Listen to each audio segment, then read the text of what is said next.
Well, good day, everyone. We're back here at Pacific View Memorial Park, one of my favorite places because my lovely wife is buried just down the hill here. And we're going to start off back from Mitch Halpern's grave. Mitch Halpern, as you recall, last week was the boxing referee who eliminated himself, unfortunately. Well, we're right near the grave of Kevin Mark Dubrow.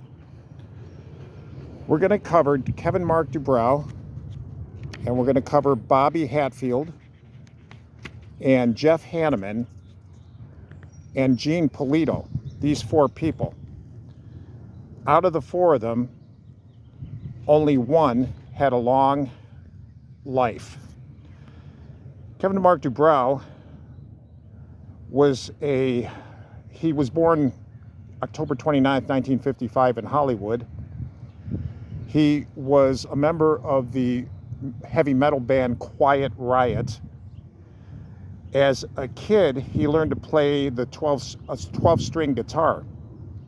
And he actually had a first band which consisted of himself and kids that were 11 years old, and they played one gig to a bunch of senior citizens who were not particularly fond of rock music. Well, as he grew up, he learned to master the guitar. He also had a hobby of photography, so he got to rock and roll concerts from 1969 to 1975, took various photos, which his photography work got him to be friends with a producer, and he photographed people like Rod Stewart, and eventually, because of his proficiency with the guitar, he signed on to the Quiet Riot band, which had been founded in 1975. They released very famous songs: Come On, Feel the Noise, Metal Health, M-E-T-A-L, Metal Health. He successfully played as guitarist till he was fired in February 1987.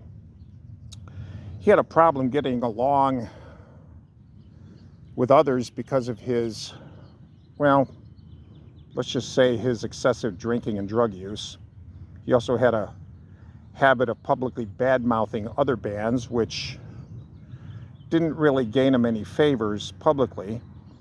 But after he was fired from Quiet Riot, he signed on with Kim Richards for personal management. Sorry about that. He again joined back with Quiet Riot in 1991. They had several hits until November 25th, 2007. He was found dead at his Las Vegas home at 52 years of age. Problem was an overdose: cocaine, sleeping pills, painkillers, and alcohol. It's always a fatal combination. He was mourned by his fans and his fellow band members. But that's what happened with Kevin Dubrow, a man that came to an unnecessary end. We're now going to walk to the grave of Bobby Hatfield. You may know him as one of the Righteous Brothers. They were a big hit in the 60s and the 70s. I was a Righteous Brothers fan myself. They did Unchained Melody. Bobby Hatfield had joined with Bill Medley. Bobby Hatfield was the tenor. Bobby Hatfield was the tenor. Bill Medley was the bass. And actually, Bobby Hatfield was going to become a professional ball player. He was under consideration by the Los Angeles Dodgers, but he met Bill Hadley over at Cal State University at Long Beach, and they formed the Righteous Brothers. They had a very good career. They had such songs as, Unchained Melody, oh my love, my darling, I've hungered for your touch, and you're my soul and my heart's inspiration. And other things. Here he is. He died Kalamazoo, Michigan. Again, cocaine use. He also had advanced coronary disease. He was 63 years of age when he died. That's his wife next to him. She lived a bit longer than he did. She had lupus. But again, Bobby Hatfield will forever be remembered by music fans. And then we have, just up the hill here, excuse me as I shuffle my papers, we have Jeff Hanneman. Jeff Hanneman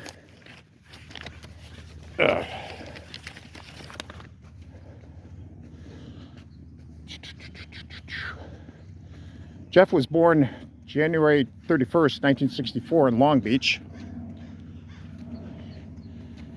He was a member of Slayer band. Again, he was a guitarist. He grew up with an interest in military history because his father was a World War II veteran. He had a brother or two that served in Vietnam, so it tended to be table talk in their home. He was also inspired, see, where is he? He was also inspired by groups like Black Sabbath. There he is. And other groups. He perfected his band skills.